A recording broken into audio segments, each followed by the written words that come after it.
ज्यांना कोणाला मेथीची भाजी खायला अजिबात आवडत नाही, आजची रेसिपी खास त्यांच्यासाठी आहे। कारण मेथीची भाजीमध्ये खूप पौष्टिक घटक असतात आणि लहान मुलं तर शक्यतो खायला टाळाटाळ करतात। अशी जर भाजी बनवली तर लहान मुलंच काय अगदी मोठे सुद्धा आवडीने ही भाजी नक्की खातील। चला तर पटकन मग वेळ न लावता याची रेसिपी पाहूया। तर रेसिपीला सुरुवात करते। डाळ मेथी बनवण्यासाठी अर्धी वाटी तूर डाळ घेतली आणि ही भाजी बनवताना तूर डाळच घ्या, त्याची खूप छान चव लागते। डाळीचं प्रमाण तुम्हाला किती भाजी बनवायची आहे त्यानुसार तुम्ही घेऊ शकता। स्वच्छ डाळ धुवून कुकरमध्ये शिजवून घ्यायची, चांगल्या 3 शिट्ट्या काढून घ्यायचे। डाळ चांगली शिजते तोपर्यंत इथे पहा मेथीची भाजी निवडून घेतलेली आहे। भाजी स्वच्छ धुवून एकदम बारीक चिरायची आणि भाजी निवडताना बघा याचे जे कोवळे देठ असतात ते सुद्धा मी घेतलेत। बऱ्याचदा आपण काय करतो, मेथीची नुसती पानं घेतो आणि देठ कडवट लागतं म्हणून आपण ते फेकून देतो, पण देठामध्ये सुद्धा खूप पौष्टिक घटक असतात, त्यामुळे जी कोवळी देठ असतात ती सुद्धा यामध्ये मी वापरणार आहे। अशा पद्धतीने भाजी जर बनवली तर अजिबात कडवट होत नाही। एक कढई गरम करायला ठेवली, त्यामध्ये अगदी थोडंसं गोड तेल घेतलेलं आहे, साधारण 1 चमचाभर तेल आहे। जास्त तेलाचा पण वापर यामध्ये नाही करणार मी। तेल चांगलं कडकडीत तापून द्यायचे, गॅसची फ्लेम कमी ठेवायची, नेहमी फोडणी करताना गॅसची फ्लेम कमी ठेवायची। तेल चांगलं तापल्यानंतर त्यामध्ये घालायची आहे मोहरी। मोहरी चांगली तडतडल्यानंतर जिरे घालायचे। जिरे छान असे फुलले की त्यामध्ये ठेचलेला लसूण घालायचा। लसूण नेहमी ठेचूनच घालायचा, चव छान लागते। एक 4-5 पाकळ्या लसणाच्या ठेचून घेतल्या होत्या। थोडंसं हलका कलर येईपर्यंत परतायचं आहे, हे जास्त पण करपून द्यायचा नाही लसूण। थोडासा लसूण परतल्यानंतर त्यामध्ये घालायचा आहे कढीपत्ता। कढीपत्त्याने सुद्धा स्वाद छान येतो भाजीला, त्यामुळे कढीपत्ता सुद्धा नक्की घाला। शिवाय त्यामध्ये पौष्टिक घटक सुद्धा असतात, डोळ्याला कढीपत्ता खूप चांगला असतो, त्यामुळे प्रत्येक भाजीमध्ये अवश्य वापरा। इथे सुक्या मिरच्या घेतलेत, लाल सुक्या मिरच्या 4-5 घेतलेल्या आहेत। मिरची जास्त बारीक न करता फक्त मधून असे 2-2 तुकडे करते, जेणेकरून भाजी खाताना मिरची साईडला आपण काढू शकू, म्हणजे व्यवस्थित दिसते मिरची, त्यामुळे अगदी 2-2 तुकडे केलेत आणि याचा स्वाद पण तेलामध्ये उतरेल।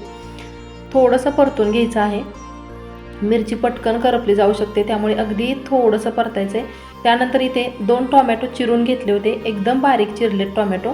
चिरलेला टोमॅटो फोडणीमध्ये घालायचा। थोड्या वेळ मंद आचेवरती टोमॅटो परतून घ्यायचा आहे आणि टोमॅटो लगेच सॉफ्ट होतो, त्याला काही जास्त वेळ लागत नाही। चॅनलवरती जर कोणी नवीन असाल तर प्लीज आपल्या चॅनलला सबस्क्राईब करायला विसरू नका। माझ्या चॅनलवरती तुम्हाला नवीन जुन्या पारंपरिक अगदी सगळ्याच प्रकारच्या रेसिपीज पाहायला भेटतील। तर टोमॅटो बघा पूर्ण असं सॉफ्ट झालेला आहे। टोमॅटो सॉफ्ट झाल्यानंतर यामध्ये थोडेसे सुके मसाले घालायचे। तर सगळ्यात अगोदर घेतलेला आहे लाल तिखट, आणि तिखटाचं प्रमाण तुमच्या आवडीनुसार घाला। तर इथे 1.5 चमचा मी लाल तिखट वापरते। तिखट घातल्यानंतर भाजीला स्वाद तर खूप छान आला पाहिजे, त्याकरिता आपण इथे वापरणार आहोत अर्धा चमचा जिरे पावडर। जिरे पावडर घातल्यामुळे भाजीला खूप छान टेस्ट येते आणि अजूनच याची चव वाढवण्यासाठी 1 चमचा भरून धने पावडर घेतलेले आहे, धने पावडर सुद्धा यामध्ये घालायचे।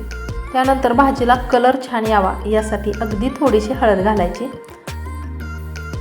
आणि स्वादानुसार हिंग पावडर घातल्यानंतर अगदी थोडंसं हलक्या हाताने हे मिक्स करायचे। मसाले पटकन करपले जाऊ शकतात म्हणून जास्त वेळ परतायचे नाही आहेत, अगदी थोडंसं नुसतं मिक्स करून घ्यायचे। मिक्स झाल्यानंतर यामध्ये जी भाजी आपण चिरून घेतली होती ती चिरलेली भाजी यामध्ये घालायची। भाजी घातल्यानंतर हे चांगलं परतून घ्यायचं, म्हणजे ही भाजी थोडक्यात यामध्ये भाजून घ्यायची चांगली, आणि हे जे सगळे मसाले आहेत ते भाजीला सुद्धा व्यवस्थित लागले पाहिजेत। आणि भाजी चांगली भाजल्यानंतर अजिबात कडवट लागत नाही, कारण यामध्ये भाजीची कोवळी देठं सुद्धा घेतलेली आहेत, त्यामुळे कडवट होण्याची शक्यता असते। त्यामुळे चांगली जेवढी व्यवस्थित तुम्ही भाजी भाजाल तेवढी ती चांगली लागते। बघा एखादा पदार्थ बनवण्याची पद्धत जर बदलली तर त्याची चवसुद्धा बदलते। अशा पद्धतीने भाजी नक्की एकदा तरी बनवून बघा, खरंच सर्वांना खूप आवडेल। तर चांगली भाजी भाजून घेतली। भाजी भाजल्यानंतर यामध्ये थोडंसं मीठ घालायचं आहे, अगदी थोडंसं, कारण नंतर पण आपण भाजीमध्ये मीठ घालणार आहोत। मीठ घातल्यानंतर भाजी पटकन शिजते। चांगलं मिक्स करून घ्यायचे। मीठ घातल्यानंतर भाजीला पाणी सुटू शकतं, त्यामुळे अजून 1-2-3 मिनिट हे चांगलं असं परतत राहायचे, जेणेकरून पाणी सुटू नये यासाठी, आणि भाजीसुद्धा चांगली परतून होईल।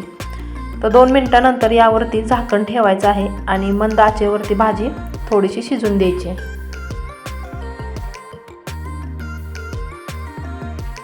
भाजी शिजते तोपर्यंत ही शिजवून घेतलेली जी तूर डाळ आहे ती घोटून घ्यायची, म्हणजे थोडीशी बारीक करायची। डाळ बारीक केल्यामुळे भाजी चांगली मिळून येते, त्यासाठी बारीक करून घ्यायची. 2-3 मिनटानंतर झाकण काढून चेक करायचे भाजी व्यवस्थित शिजली का नाही ते. आणि बघा भाजी परतल्यामुळे याला पाणीसुद्धा सुटलं नाही, अगदी सुटसुटीत भाजी झाली. पुन्हा एकदा चांगलं मिक्स करून घ्यायचं आहे. एवढा खमंग स्वाद यायला लागला आहे भाजीचा, असं वाटतच नाही की मेथीची भाजी बनवली आहे म्हणून. मस्त एकदम सगळीकडे खमंग स्वाद सुटला आहे. तर शिजवलेली डाळ म्हणजे घोटून घेतलेली डाळ यामध्ये घालायची आहे. आता डाळ घातल्यानंतर एकदा मिक्स करून घ्यायचे, चांगलं ढवळून घ्यायचं आहे.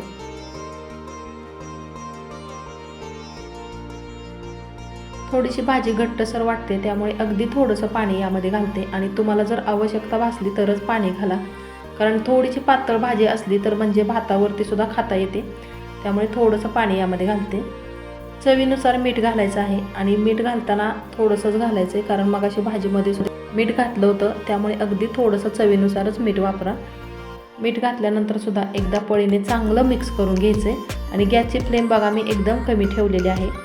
मंद आचेवरती ही भाजी एक 5 मिनिट तरी चांगली शिजून द्यायची. झाकण ठेवून अगदी मंद आचेवरती 5 मिनिट ही भाजी चांगली शिजून द्या. तुम्हाला माझ्या रेसिपीज आवडतात का? आवडत असतील तर आपल्या चॅनेलला नक्की लाईक करा.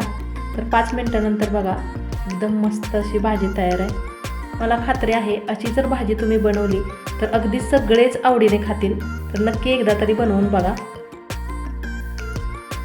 दाटसरपणा पण बघा किती आलाय भाजीला.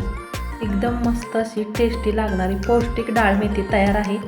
आजची रेसिपी तुम्हाला कशी वाटली? आवडली का? आवडली असेल तर कमेंटमध्ये नक्की कळवा.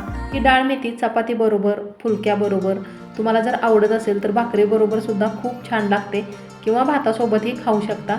लवकरच भेटूया उद्याच्याच नवीन एका छानशा रेसिपीसोबत. तोपर्यंत आनंदी राहा, खुश राहा, मजेत राहा आणि असंच काहीतरी पौष्टिक बनवून खात राहा. धन्यवाद.